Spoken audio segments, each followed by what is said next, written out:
Welcome, American truckers. How are y'all doing out there today? Alright. Welcome to Trucking with Old Snapper. And of course, I'm Old Snapper. Anyway, I'm trying to record this on my laptop rather than my phone. So the video quality might come out a little bit different. Do some playing with it and see how it goes. But it's mostly what I'm saying that's important. And most of my audience listens as they drive. They're not actually watching the video. So I probably could literally be jumping around on here with a clown mask on, and most of the people that watch my show wouldn't even realize it. But anyway, I encounter all the time where drivers wonder if they're making enough money, if they are at the company that they should be at. I myself have been there before,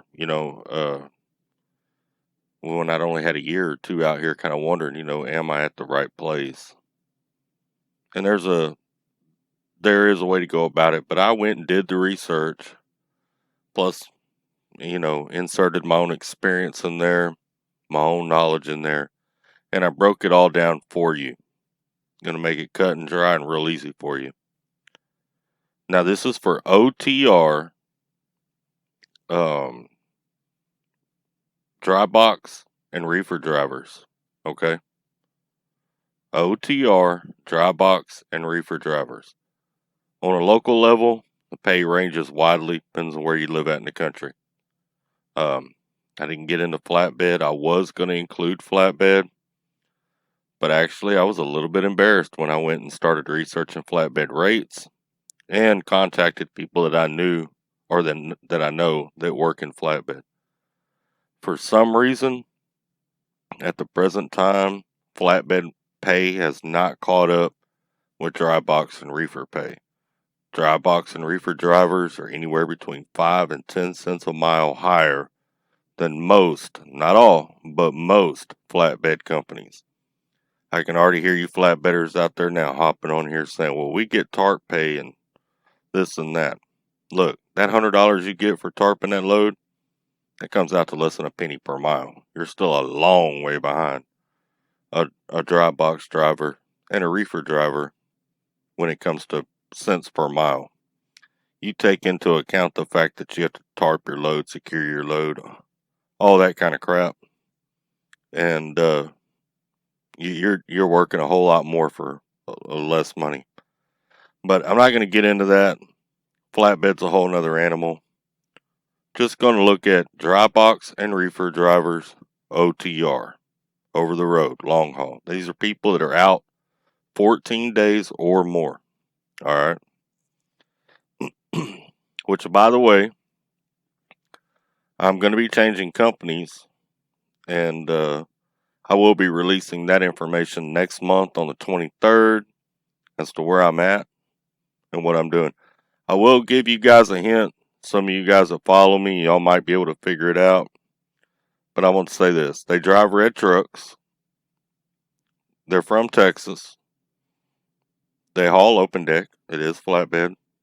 But this is oversized, over-dimension, long stuff, big stuff, wide stuff, that type of stuff.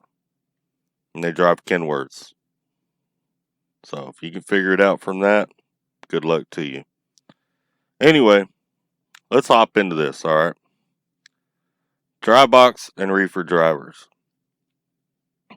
Your gross pay is about the same.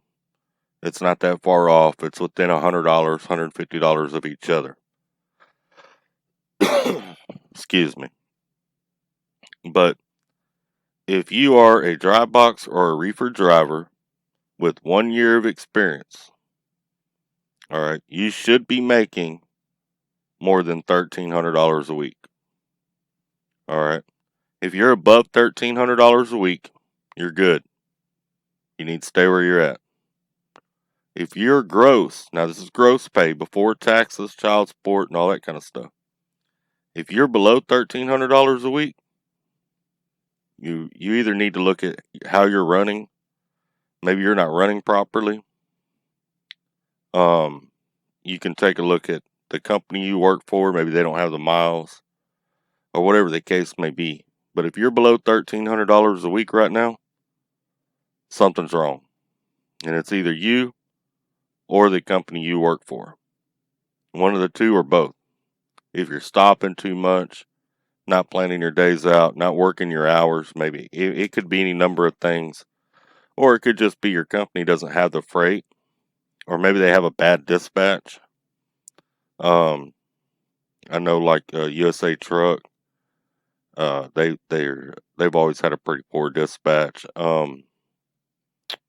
Heartland Express, that's another one.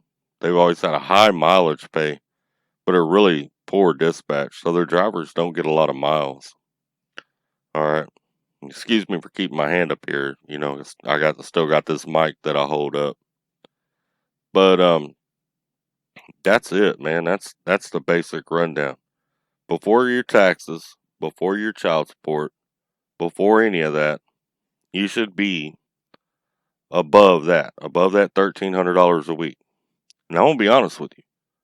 The good majority of drivers are at the $1,500 a week gross. Company, all right, company drivers. The good majority. But $1,300 seemed to be about the bottom line of it. When you get below $1,300, something's wrong.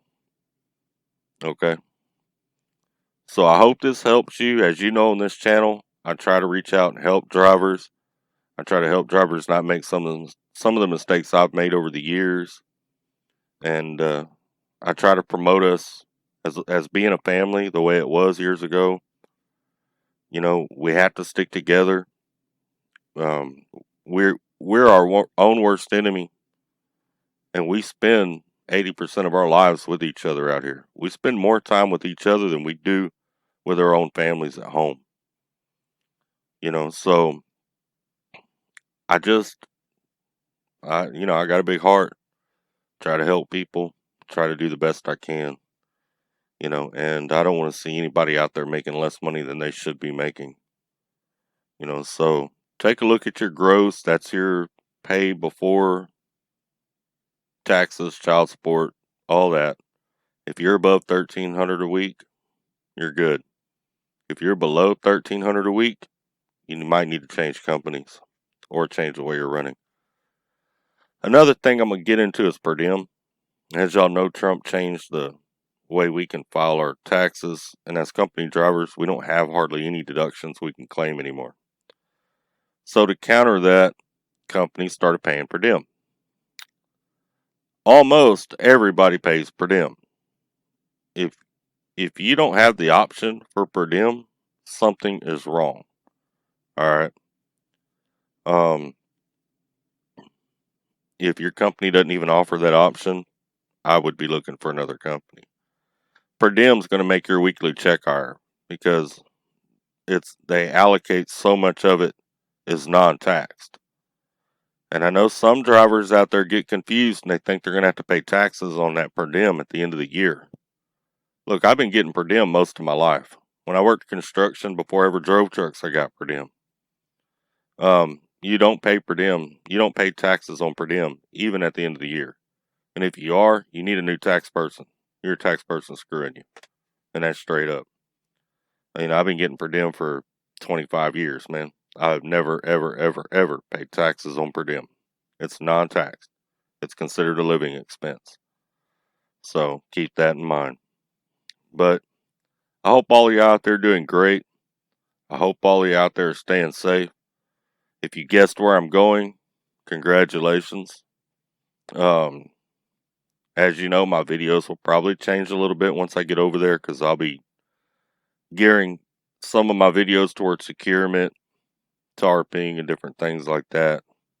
I used to run that kind of stuff, so I got experience there as well. But still going to be trying to help drivers. If you do me a favor, hit that like and subscribe button. A lot of great content out here. Might be something to help you, or maybe a video that might help another driver. Send it to them. But that's the name of the game, man. It's not what can I do for me, it's what can I do for you. Well, it's trucking with old Snapper. Everybody out there stay safe, keep it between the lines, and keep trucking.